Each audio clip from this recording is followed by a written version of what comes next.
전 세계로 수천조 번에 수백조 번의 가로세로 높이를 잘라서 1cm나 0.1cm, 0.3cm 좌표와 숫자 방식의 내비게 시간 맵지도를 만들 수 있는데요. 드론 같은 데도 5군데 이렇게 찍어 놓으면 지가 알아다니면서 이렇게 알아서 자율주행을 합니다. 그렇고 로봇도 그렇고요. 자율주행 로봇, 그 다음에 자율주행 차량도 이렇게 10군데라도 찍어 놓으면 이렇게 시간대까지, 목적까지 다 설정을 해줄 수 있습니다. 움직일 수 있는 것과 움직일 수 없는 것을 규정해서 해주는데요.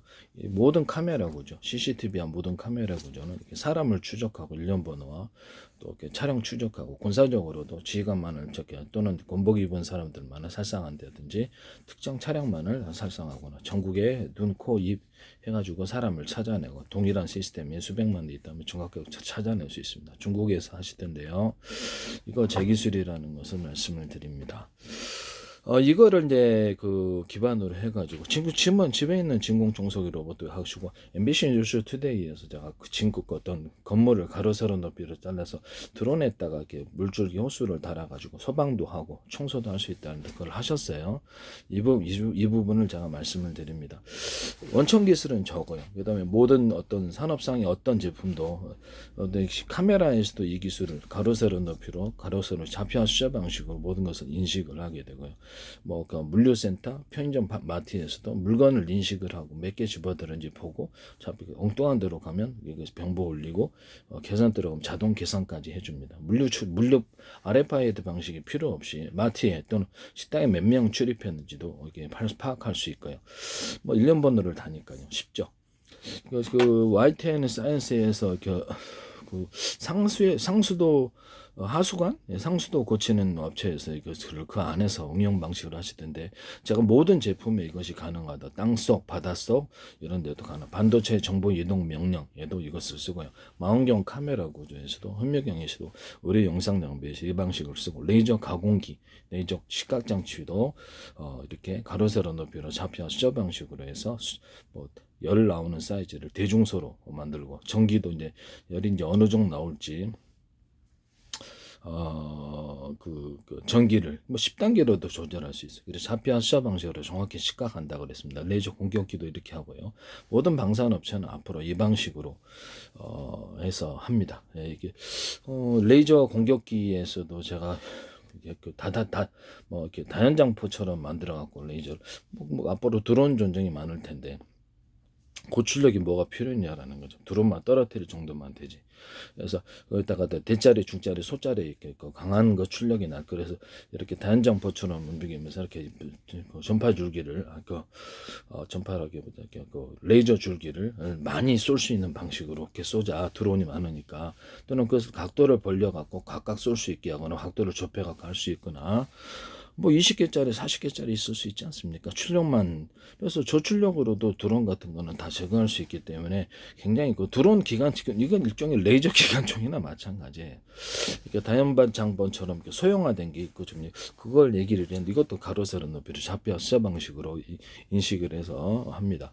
이렇게 약간 입체냐 아니냐, 이렇게 입체자 아니냐에 따라서도 입체가 출현했으면 그냥 경보 울리고 하늘에든 땅에든 지상 무기로도 할 수 있죠. 지상 무기로도 레이저를 촬영해서 사람을 살상하거나 부상만 입혀도 그렇게 되죠. 그래서 이것도 레이저 기관총 정도 되겠습니다. 네.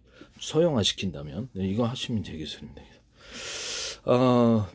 우크라이나 시내와 안두린 이런 데서 팔란티언가 이런 미국의 방산업체에서 이 방식을 사용하지 마시기를 부탁드립니다. 전투 모드를 만들어서 1번부터 5번까지 10번까지 만들어서 전투기에서 상대방이 움직일 거리를 예상해가지고 쏜다. 저격소총 같은 데다. 그러면 이제 저격소총 같은 데서도 이것을 이렇게 자동으로 이렇게 전파로 이렇게 화면을 보면서 쏘면 상대방이 이동할 거리를 이렇게 움직일 거리를 예상해서 전부 쏴버리거나 같이 그렇게 주요한 부분 예상해서 프로테지에 들어서 싼다. 대공 무기에서도 이와 같은 대공 방어망을 말씀을 드렸었죠. 좌표와 숫자 방식으로 맡은 방위를 대공 방어한다. 모든 방산 기술에서 이 좌표와 숫자 방식을 쓰시면 제 기술이 되겠습니다. 바닷속에서도 가능한데요. 바닷속에서도 잠수부나 이런 데가 좀 시야가 안 보이잖아요. 시야가 안 보이기 때문에 바닷속에도 잠수함도 이 좌표와 숫자 방식으로 해서 그 내비게이션 같은 걸 가지고 GPS 유도를 받지 않더라도 위치를 정확히 해서 하거나 공격과 방어에서 사용합니다. 전투기도 그렇고 이것을 쓸 수 있다라는 것을 말씀을 드립니다. 잠수부 같은 것도 이렇게 내비게이션 지도가 바닷속에 있어가지고 GPS 수자 방식에 자기의 위치가 어디 있고 또 선박의 위치가 동일한 이제 프로그램을 탑재하고 있을 때 선박의 위치가 어디 있는지에서 생존에도 도움이 되고 또 동료들이 이렇게 GPS 수자 방식으로 표시가 된다면 서로 간에 같은 프로그램을 갖고 전파가 이제 어느 정도는 바닷속에서도 가능하니까요. 그렇게 해가지고도 GPS 유도 없이도 자신의 위치를 알 수가 있습니다. 또는 거기다 만약에 가능하다면 열화상 카메라를 탑재를 해가지고 바닷속에서도 열화상 카메라 방식으로 모든 것을 볼 수 있습니다. 시야가 탁할 때도 좋죠. 그래서 카메라 방식으로도 찍을 수 있지만 카메라 방식으로 해서 거기서도 좌표 수자 방식으로 물고기라든지 원하는 사람이라든지 이런 것을 추적해서 파악할 수 있습니다. 화면에 표시해 주고요. 이게 또 그렇게 하시면 그러니까 제 기술 수중 카메라도 있으니까 탁할 때는 열화상 카메라까지도 가동한다. 이 기술 쓰시면 제 기술이 되겠습니다. 뭐 어떤 CCTV에다가도 제가 이게 망원경 방을 달아놓는다. 사람처럼 망원경 봤다가 안 봤다. CCTV나 모든 드론 카메라, 드론에 달아놓은 카메라 그 방식을 하면 이게 짱이겠죠. 뭐 그 저가의 카메라에다 달아놓은 고가의 카메라에다가 하니까 그래서 여기다가 열화상 카메라를 탑재를 하거나 자체 기능을 넣어주거나 꽂아가지고 이것을 통해서 유선이나 무선을 통해서 전송한다. 제가 이 기술 쓰시면 제 기술이 되겠습니다. 그리고 건물에 사람이 출연하지만 시간에 출연한다 그러면 경보 올려주는 또는 여기다 스마트폰에다 경보 올려주는 그래도 그 차량용 블랙박스에다가도 제가 오키토키 기능을 달자 아니면 인터넷망이나 오키토키 기능을 해갖고 내 스마트폰으로 차량 파손하면 연락하게 하자 또는 내가 거기 있는 블랙박스에서 마이크 스피커 고지를 갖고 있거나 차량에 마이크 스피커 고지가서 경고를 할 수 있게 하자. 그렇게 하시면 제 기술이 되겠습니다. 그리고 이런 CCTV나 무선 초인종 방식에 있어서 같은 전파라면 호출 번호만 틀리기 위해서 호출 번호가 이제 안 맞으면 서로 울리지 않고요. 무선 초인종 같은 것도 띵똥띵똥 이렇게 누르면은 호출 번호가 맞아야 지금 무선 초인종이 100번까지도 울리는 거예요. 이걸 기반으로 회사에서 쓰시거나 아니면 병원 같은 데서도 쓰시거나 서로 쌍방향 오키토키 기능을 만들어 가지고 쌍방향으로 전파를 송수신하고 그에 따라서 뭐 그냥 오디오만 하는 게 있고 아니면 좀 비싼 거는 영상까지 왔다 갔다 한다 라고 말씀을 드렸는데 경원 오키토키 뭐 기기 속에 꼽는 것이든 뭐든 이것도 이제 이 기술을 쓴다는 것을 같은 전파는 호출루 번호만 틀리기 위해서 1번부터 100번까지 1000번까지도 할 수 있고 회사 내에서도 할 수 있겠죠. 그래서 간단한 이것이 유선 무선 두 개가 있고 유선이면 이제 약간 유선 전화처럼 사용되는 거고요. 그래서 그렇게 해서 그 번호가 안 맞으면 통신이 안 되는 거죠. 그러니까 이제 전파를 하나는 그 유선 전화라도 제가 유선 전화에서도 이 기능 쓰시면 제 기술입니다. 유선 전화를 몇 사람 수십만 어떻게 그 전체를 대상으로 해서 유선 전화라도 하나의 신호가 어떤 100사람 회사 사람이 100사람입니다. 그럼 모두에게 전달돼 가지고 뭐 아파트 모두에게 전달돼 가지고 공지를 하는 뭐 음악 스트리밍 하는데 이런 것도 가능하고 또는 몇 사람만 참여해 가지고 그렇게 반상회를 한다든지 아니면 회의를 한다든지 이런 기능. 그러니까 유선 전화라 할지라도 하나의 유선 전화 선을 여러 개로 만들 수도 있잖아요.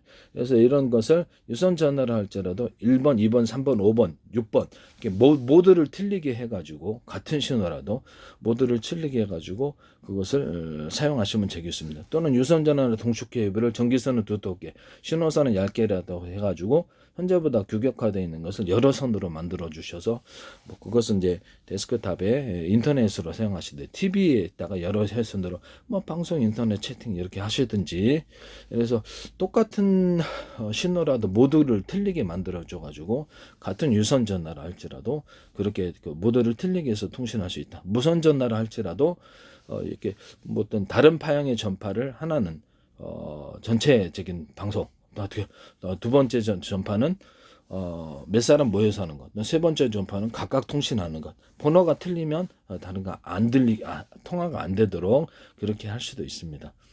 서로 다른 파형의 전파를 송수신하거나 같은 파형의 전파를 송수신합니다. 데스크탑에도 노트북에도 스마트폰에도 어깨토키에도 유성통신에도 국내 무선 통신 장비 드론 조종할 때도 이 기술을 씁니다. 그래서 서로 이렇게 어떤 그 암호 체계가 맞아야만 통신이 되는 이런 기술도 넣을 수 있고 삼성페이에서 전파했다가 비밀번호 넣어가지고 이렇게 현관문 개폐 그다음에 자동차문의 개폐에 쓰시던 이 기술은 제 기술입니다.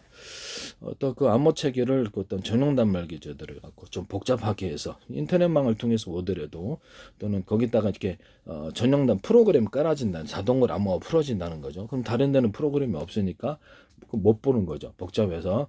또는 자기 오늘의 암고, 영상 인식 방식, 자기 얼굴 인식 아니면 영상 인식 방식 다양한 방법을 할 수 있어요. 현관문 어떤 디지털 키에도 이 기술을 두시거나 금고에다가도 자기 얼굴 인식 방식을 두시면 제 기술이 되겠습니다. 현관문 비디오도 그렇고요. 그래서 한번 출입할 때도 얼굴 인식이 돼놨죠. 제 얼굴 인식하고 나서 비밀번호 누르면 이게 더 확실하죠. 또는 거기다 오늘의 암고, 열려라 참깨 또는 영상 방식 이런 것들도 동원할 수 있습니다. 현관문 디지털 키에도 얼굴 인식 기능을 주시거나 그럼 자기면 못 누르는 거죠. 그 모드를 그렇게 할 수 있게끔 그냥 일반 모드로 해서 아무나 출입할 수 있게 하는 모드 또는 자기 외에는 이렇게 얼굴이 출입할 수 없게 금고에도 금고 여는 방식에도 얼굴 인식 방식을 두시면 제 기술이 되겠습니다. 자기 외에는 못 열는 거죠. 되게 확실하죠. 네, 이거 주시면 제 기술이 되겠습니다. 또는 현관문 디지털 키에다가 어떤 키 방식을 하는 이것도 제 기술이고 일반 열쇠를 갖다가 만들잖아요. 일반 열쇠 자물쇠를 만드는데 자물쇠를 갖다가 키가 두 개 있는 이쪽 하나 열고 두 개 이거